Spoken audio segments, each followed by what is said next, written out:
Okay, here we go. So Valerie Irwin, thanks for joining us today. We're going to My chat with pleasure. you. We're going to chat with you a bit about the housing market in the village of New Paltz and your experience as a landlord.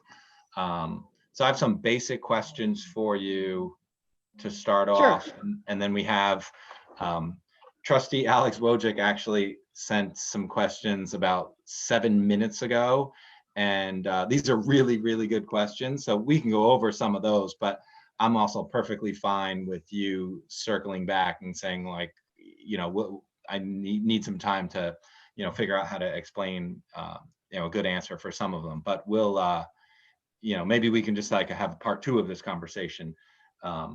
To deal with some of those questions, but we'll try to get through as many of them as possible. And then if anyone is watching on YouTube live, they can add comments that would function as questions, and we can try to deal with some of those if anyone else is watching as we go. But Valerie, why don't you start us off by giving us some background into your student housing business. I also know that you have the dog training business too. If there's time at the end, maybe we can Oh, touch base on what's going on with that. I would just, I was just going to say before we start, if for some reason any of the dogs start barking, somebody drives into the lot or there's some kind of noise, I'll just step outside, but I'll take the phone with me. I'm mobile where I am, so I'll Okay. try to reduce any background noise. You can also, if somebody's, whoever's monitoring this can hit my mute if you start to hear noise, and I can be listening until it's my turn to talk. Okay, Perfect. cool. Thanks, Ariana. So why not just, for a general sense of your business, tell us a little bit about how long you've been in the landlord business, how many properties you manage, how many people live in those properties, just give us kind of like a big picture size of your operation. Well, Len's been doing it since he was a student. He started out managing one of the houses for the sorority that used to own the Arethusa house on North Oakwood Terrace, since he got back from Vietnam, so in the 70s. And he's been doing that along with being a teacher since then. And Len and I have been together for 20 years, so I've been assisting him with that since then. And we have a number of properties all around that north side of Main Street area. And I prefer not to talk about the exact numbers, but we have a little bit more than 100 tenants. Got it. Okay. And then maybe tell us a little bit about kind of the nature of the business, because I think what's unique about New Paltz, if you're providing housing to students, is you're dealing with that turnover that happens at the end of the school year. Tell us a little bit about like the busier times of year for your business and how that's handled, and like do you have to like hire more part-time staff to deal with those periods of turnover? Well, we're always busy because during the time that there's different kinds of busy. We have the advertising and lease writing, and because of the primary difference between predominantly student housing and then the things that I have that are families or young professionals that are no longer in school is that the length of time of stay. My student tenants might be there anywhere from 1 year to 3, depending on what age they are when they come to us, what year of school they're in. And then then there's the nature of that regularly rolling over. So we'll have to advertise for those we know that are leaving, rewrite leases for those that are staying, write new leases for those that are coming in. The showings are happening regularly. It's always a process.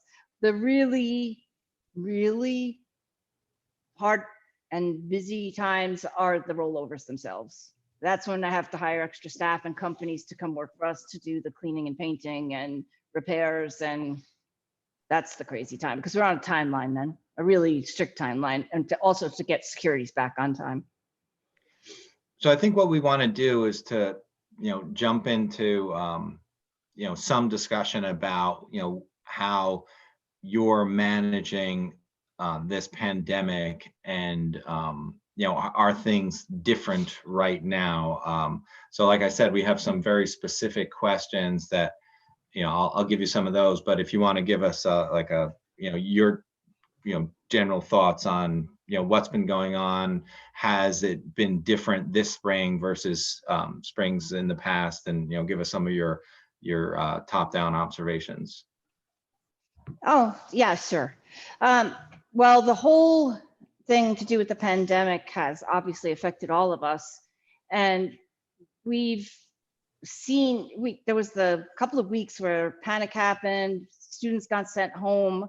I've seen many of my student tenants, well, obviously the ones who are not students are still here without any change and not expectations of something different. But the student tenants, quite a few of them, their parents took them home, but more of them, because they live in New York City, they stayed up here to finish school. Even though it transitioned to online, for a while, the campus was still open. So they were going to library or labs, or it's just lectures that went online. It wasn't everything. So there's that activity of running the houses, making sure that the garbage is picked up, the heat's running, the lawns are mowed. We've actually transitioned during the Corona pandemic from shoveling to mowing.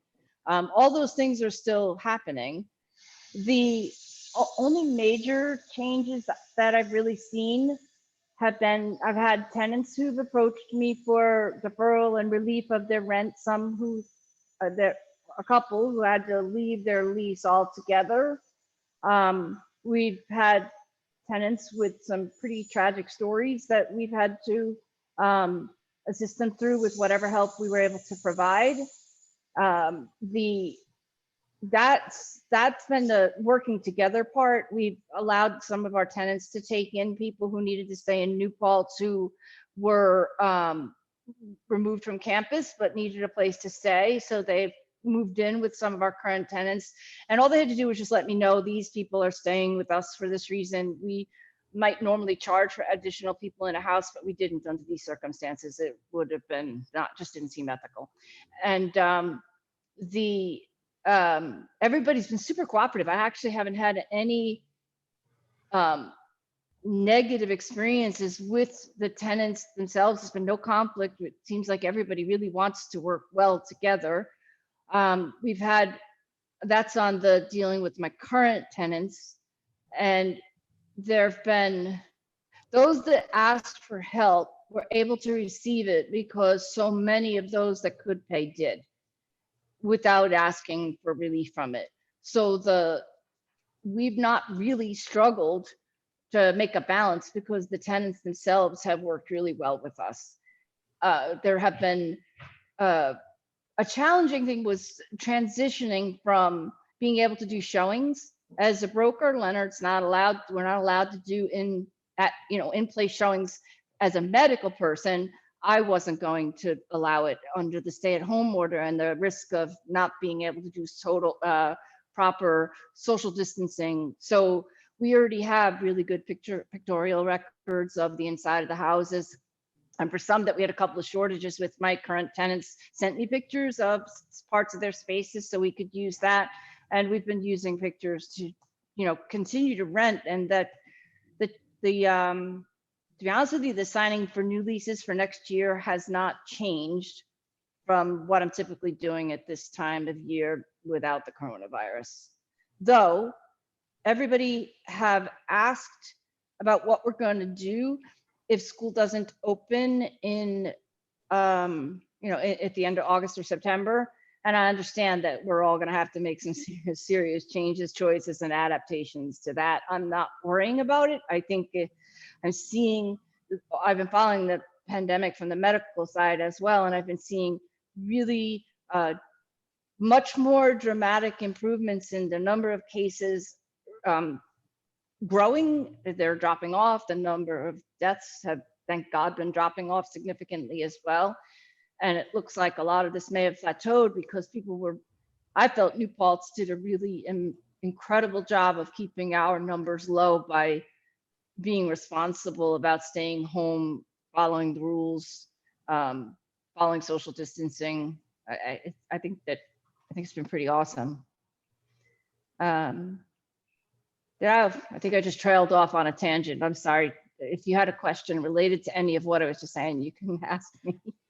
Yeah, so that I think that's interesting and encouraging that of your tenants. So you've had some that have asked for some relief or some sort of payment plans. Can you tell us a little bit about, like how much of? Yeah,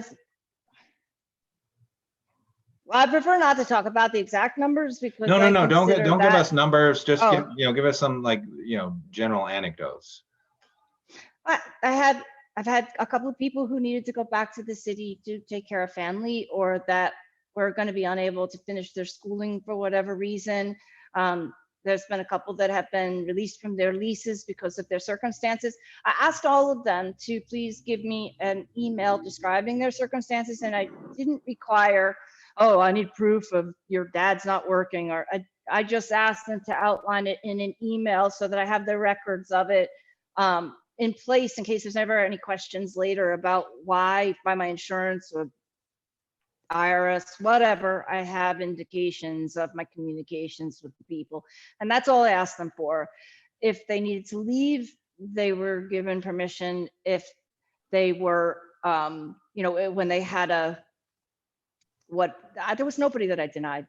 I don't want to get into the details that might be recognizable as someone's story, but there were people who had to go home because they needed to take care of family. There were people who had to go home because both of their parents were out of work and they lost their job. A couple of them were people who had student loan jobs through the campus. There were a couple who, that's a typical story. I've also had one house shut off because and people had moved out, but they're there, and we made sure that nobody went there because that person has a high risk for, comorbidity problems if they were exposed. We just were really trying to work with everybody. I think that I haven't heard from any of the other landlords that they've been unable to be cooperative with their tenant base. And I have tenants from this year signing again for next year. So I think that it's been transitioning. Since I have one young person, I was gonna say, I want too many details, but who has been, he's been with me for a couple of years. He had the situation of being out of work, having parents out of work. He's been paying something, which I was so happy to get. It was a surprise because I kind of reached out with, if you can pay something, do it. And he sent me something, and I was super surprised to get a letter and a little something. And I'm still expecting, even if he's not back throughout the rest of this summer's lease, he plans to come back and stay with us again for next year. And we're going to be really happy to have him because he's been a great tenant. So there's multiple kinds of stories, and we have to address each one as an individual event and see where and how we can help at our best possible way. So your rent roll is smaller right now than what? Yeah. Okay. Yeah. I mean, another landlord had explained to me that their rent roll was about 2/3 of what it would be if we weren't in this situation. I haven't calculated it exactly. Yeah. It's a significant number, but like I said, it would be a lot harder if those who couldn't pay who can pay didn't. And I'm really grateful that with both businesses, we have clients that it's just like with every job that's out there, if people didn't pay the farmers for food that can pay, they wouldn't be able to donate other food that's being transferred and paid to the different agencies, like the new Paltz begins with an R. They've been dropping dog food off here. It's a huge Ulster County food passing out. Well, Joan works for it. I can't think of the name of it begins with an R. but they drop food off and they get those donations because the people who can pay to keep those businesses open and able to donate are helping to keep that moving forward. And it's been the same with us. I have to be very grateful to those that have continued to stay with us, to support, to pay when they can, and be very clear in why they can't, when they can't, so that we can work very comfortably with them. Yeah, I think that's the challenge that everyone recognizes, is like the domino effect. If a tenant loses their job and they're not able to secure unemployment and they're not able to pay their rent, like rent is only one piece of all of their expenses. And Right. then if a landlord doesn't have the cash flows, they can't make their water and sewer payments or make their Exactly. property tax payments. The domino effect is, I think, scary for so many, but then obviously the most vulnerable, who maybe it's a younger person who has less income, and when that actual paycheck that they're no longer getting, that's, I think, what's super scary about this entire crisis that we're all facing. Yeah.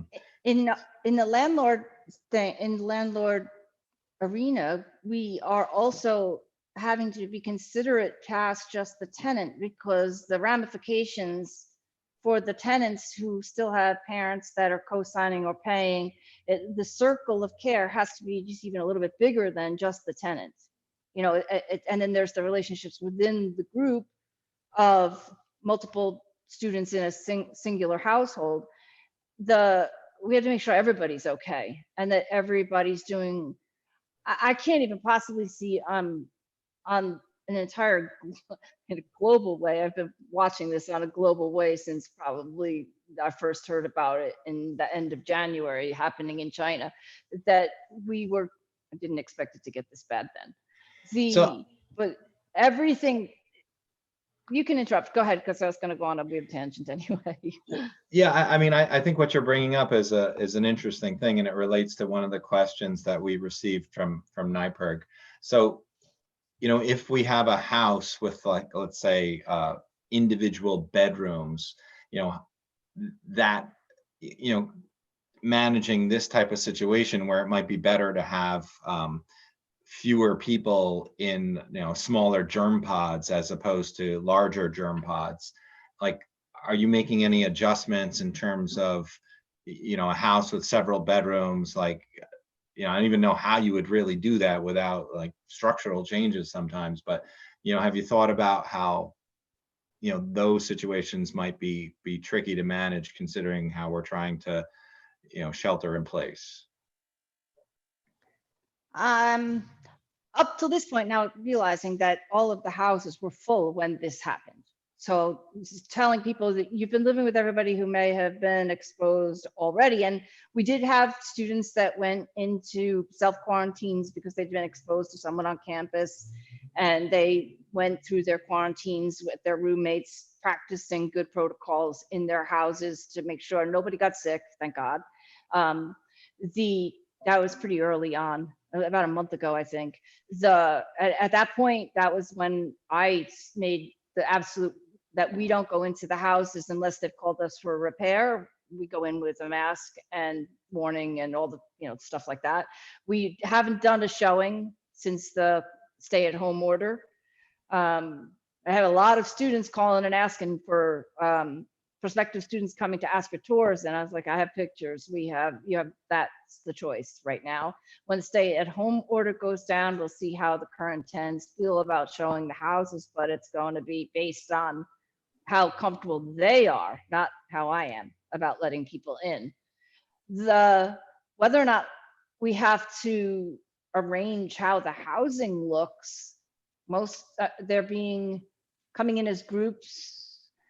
I was thinking the other way around, that if I don't double rent rooms unless people have ongoing long-term relationships, and friendships with people that they're living with now, try not to overpack my houses beyond one more than whatever bedroom is there is my limit.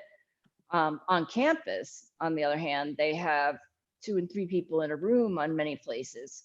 And I was wondering how they were going to manage that, because there's not going to be a room with walls that they can disinfect doorways and hallways and have a protocol for who's using the kitchen and bathroom when you have one person in each room, that's a doable thing. I was thinking that we were going to actually might see a rise in the need for housing outside the campus if they decide they can only rent to one person in each room. That was where my thinking on that topic went. Well, I feel like you touched on this a little bit, but could you elaborate on what are your plans for move in and move out? You know, that seems, you know, if parties are moving out, let's say at the end of May, and we're still, you know, trying to practice social distancing, you know, what have you thought about in terms of how to do that? And then, like, let's say someone wants to move in, like how is that handled? I've only had one request for what's the word for it? Subletting in one house so far at this point, and they've been told what the rules for that are, and that the people that are living there have to agree to it, and they have to, because I strongly discouraged it at this point, and I don't typically do that. The move out itself, I actually sent out a letter today to everybody, encouraging them, one, that normally, you know, Len has a dump truck when people leave incredible, excessive amounts of furniture, garbage, mattresses. It's almost as though it's a disposable lifestyle. I think we're going to see a big change going forward. If the economy changes the way it looks, we'll see a lot less disposable garbage things, that furniture and like single use furnishings. But anyway, I sent out a message today that, especially because Leonard and I are both in the critical risk, me with my disabilities and my cardiac and respiratory things, and Leonard's age, we are going to be unable to do our normal. Leonard hires staff because everybody's on stay at home. We don't have staff that can do this, go out and pick up all of this typical move out garbage that happens every end of May. And that we would have to hire a cleaning company, which I've already done that, and a company to come and pick up any excessive large garbage that needs to be removed. And it would be much more expensive than what we typically would charge as a addendum to the services we normally provide when it comes to trash pickup. You know, the landfill. What do you mean? So that would be an additional charge for tenants when they leave, if they leave more debris, like you would have to pass that expense on to them? I always do. If they're leaving non-bagged garbage, which is it takes multiple truckloads. And you see, I don't know if you've seen, we have a 2-ton dump truck. It takes multiple truckloads that we have to go probably 8 times to the landfill in the 5 days that we have to clean out and move and take off, when we have people that leave incredible messes. And at this point in time, that's all going to be contaminated with whatever someone possibly had while they were staying there. So be really careful about how that mess is managed this year, in my opinion. And so, yes, and typically we charge by them the weight plus the loading and transportation of stuff that people should be responsible for their own personal possessions, leaving couches out on the front lawn and tons of broken furniture and broken microwaves and all of that sort of thing, that the garbage, the landfill doesn't cover for you to pick it up. It doesn't happen during spring cleanup. We have to hire people to load trucks and take all of that away. So yes, the tenants pay for that. Right, so they would pay for that ordinarily, Yes. But what you're saying And is you anticipate the cost of that to be greater this year than it would be. Yes. Because you might need to hire like a specialty firm to handle that.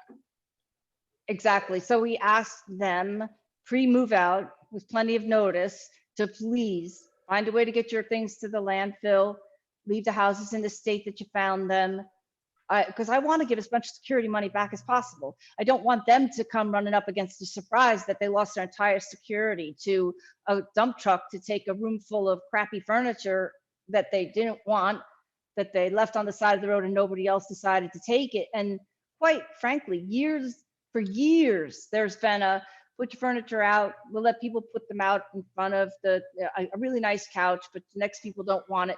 Put it in front of 210 Main Street with a free sign on it. Somebody will come get it. Not this year. Sure. Because because of the situation. Yeah, that makes sense. So then I have another question about like, do you anticipate an additional expense to deep clean apartments? So, to make sure that they're clean to like a CDC standard, what do you anticipate would be different this year versus other, broom swept apartments that was, maybe the requirement in the past? I'm not sure what broom swept means because we require better than that every year. And I hired last year, ServPro did our cleaning for us. This year we have a different company coming. The standard of cleaning was amazing, but this year, once they're done, because I've already set up an infection control protocol at the dog training center. I'm not sure if you're aware, but I worked in medicine since 1982. I'm volunteer with the ambulance now, and I teach medical skills still in Texas for search and rescue people. So I'm qualified to set up a really good infection control protocol. So I've done that at the dog training center, and I've also put out a few videos for other dog trainers about how, because this is considered an essential thing for the care of animals while we're going through this. It's still considered an essential business, not the person-to-person training. We're not doing that because that would be risky, but we have a hands-free drop-off system here. So whenever we're doing anything here, even between every animal, when there is no coronavirus, we're doing disinfecting with healthy chemicals that are much more organic than some of the things that are typically used in a hospital. They require a longer sitting time because they don't work quite as rapidly. And it's my intention to go through the buildings and spray them down with the Odoban solution. That's the same stuff I use at the dog training center. It's available at Sam's. It's a healthy alternative to some of the more toxic kinds of disinfectant. And since once the buildings are cleaned and painted and ready to go, if I walk through and Odoban the surfaces, 10 minutes later, they're disinfected virologically and bacteriologically. Yeah. I'm also curious, have you received any inquiries from individuals looking for housing in our community who might be different than your usual suspects, like students? Like, are folks like from the city looking for housing up here because maybe they're looking to make a permanent long-term change and live in a less dense community than New York City, for instance? I typically get people, my one-bedroom apartments were gone long before this came along, and the people who live in them now were staying, so that I didn't have any one-bedroom apartments to rent earlier. Typically, the people looking for apartments are looking for one-bedroom or small apartments that call me. I haven't differentiated anybody who's called me for. I think I've asked one group if they were students because the questions were strange, but they were. Not strange because it's kind of a typical series of questions. These seemed a little outside of that, but it was the students. I haven't seen from the pandemic time, I have not seen anything that looks like people other than students contacting me. That's kind of weird too, though, because I usually have non-students contacting me for the one bedrooms, because I rent to non-students as well. Sure. Not as frequently. They're just not as many people that want to live near lots of students, I guess. I don't know. Recognizing that you don't have a crystal ball, do you think that, the dynamic of housing demand in this community could change where there may be, along the lines of my question, there may be more non-students interested in living in an upstate community like ours versus a dense community like New York? I haven't seen that in the dog training business. In the student housing business, I see a lot of it in my dog training business because I have a lot of clients who have two homes. they're staying here now because they're considering not moving back to New York City. I've had clients from here who have homes further north. Their dog stayed with me while they went there to wait some of this out because they have people at risk in their family. I've seen more of it in that community than in the student community. But yes, I would say that we will see, and just from all of my friends that live in New York, they're considering moving because their danger of living with that many people that close together is really becoming apparent immediately. Does that answer your question? Yeah, I think so. I don't think any of us know for certain. That's why I prefaced it with, like, if we had a crystal ball, maybe we have an idea. All we have at this point is just kind of a gut feeling. So I was mentioning earlier that we had some questions from NIPRIG and Alex Wojcik, and I tried to look at those as we were chatting and include some of those. I don't think I covered everything, but maybe I'll just email those to you separately, and then we can talk about those later. But anyone else on this Zoom call, do we have any other questions for Valerie at this point? Oh, hi, Katie. She's on there, but her video's not on, and she's muted. Yeah, I had to change the page to see that she was there. KT, you're still on mute. Sorry, multitasking. Hi, Val. Thank you for doing this. I've been listening and multitasking. I didn't want you to have to hear me pounding on my keyboard. I'm glad to know you were here. KT, before we wrapped it up, I just wanted to give you a chance to ask anything that you may have had on your mind. I don't have anything, but I'm wondering, are there people on the YouTube live stream? Any comments? We've been looking, and no, I don't see any. But as I mentioned, we had these other questions that Alex forwarded to me with 7 minutes of lead time before this conversation. I'm going to get those over to Val, and maybe we can have a follow-up conversation about those, or I would be happy to do that. Yeah. And I appreciate you giving me an opportunity to think them through instead of going like, Yeah. But I would be happy because, to be honest with you, this entire situation is evolving daily, not just weekly, daily. How we're looking at housing and what might happen, what's going to happen at the end of this summer, going forward to the next school year. How might the entire dynamics between to be honest with you, I didn't say that clearly. To be honest with you, I'm not as worried about the student housing rental context from the perspective of myself. I know other landlords might be thinking differently right now.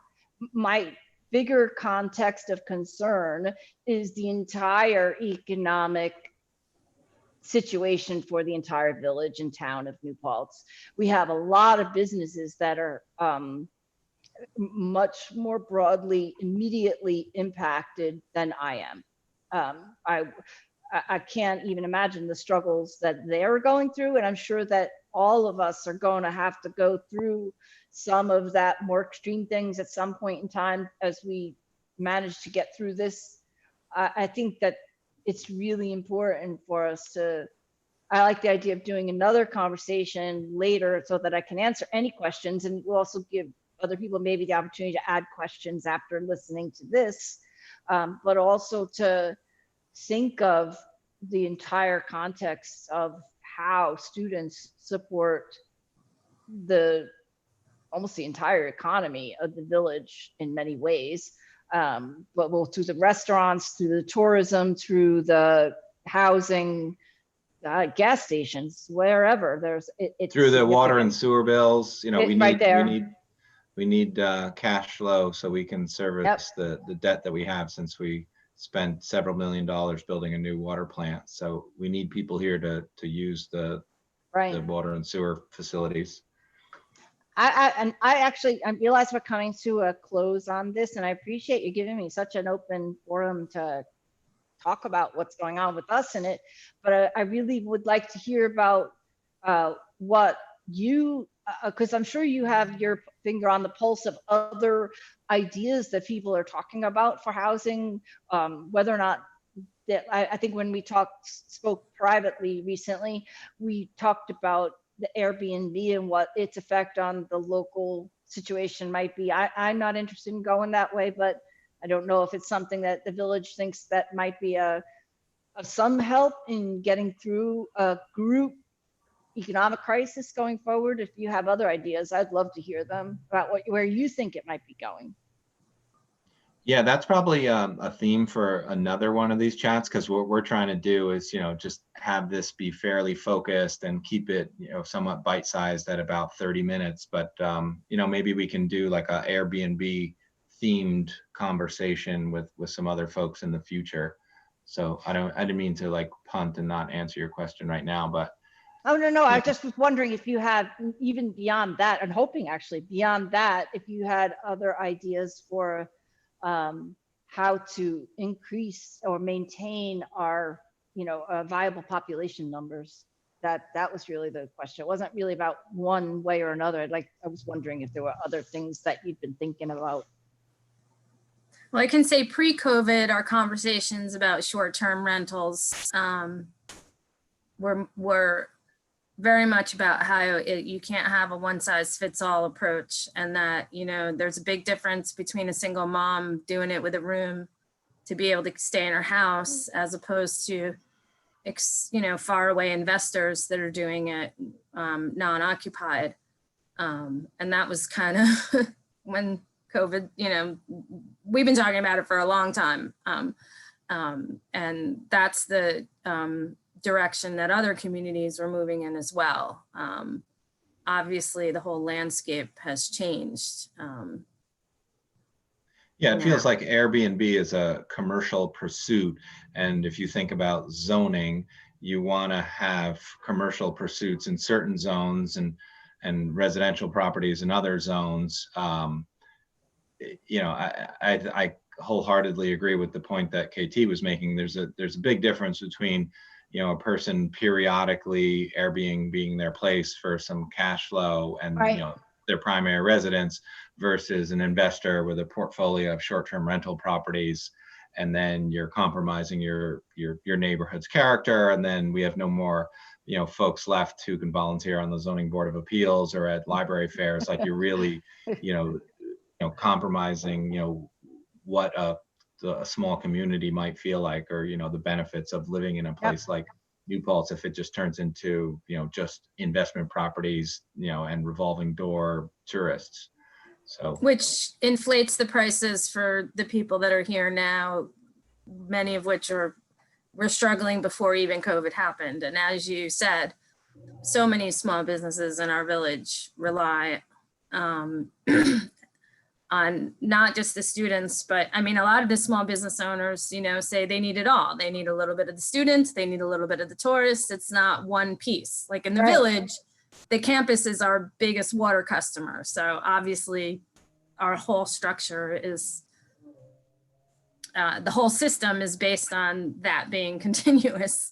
But a lot of the small businesses, especially, I don't know, David, you can back me up, in food, the bars, the restaurants, you can't just rely on the students, you can't just rely on the townies, and you can't just rely on out-of-towners. You need all of them. Yeah, that's to stay true. afloat. Yeah, I think that's true for all of us. We need all of them. Yeah, I would completely agree. I think for a diverse and healthy economy, you want a mixture of customers. And I think it also just speaks to, the fabric of a community. I would rather live in a place with, a bunch of different things going on, as opposed to, just being like a one-trick pony type community. So, but let's wrap this up. Maybe we can have an Airbnb conversation with some other folks. But Valerie, thanks again for taking Very time welcome with us. And I was honored to be asked. Thank you. Thank you for Absolutely. doing it, Val. Really good information. Very welcome. Thank Cool. you. Okay. Have a good day now, and everybody stay healthy. You You too. Thanks, too. Val. You too. Bye. Thanks. Bye-bye. Bye, everyone. Bye. Hey, Tim. Do you need us to stop so you can do your thing?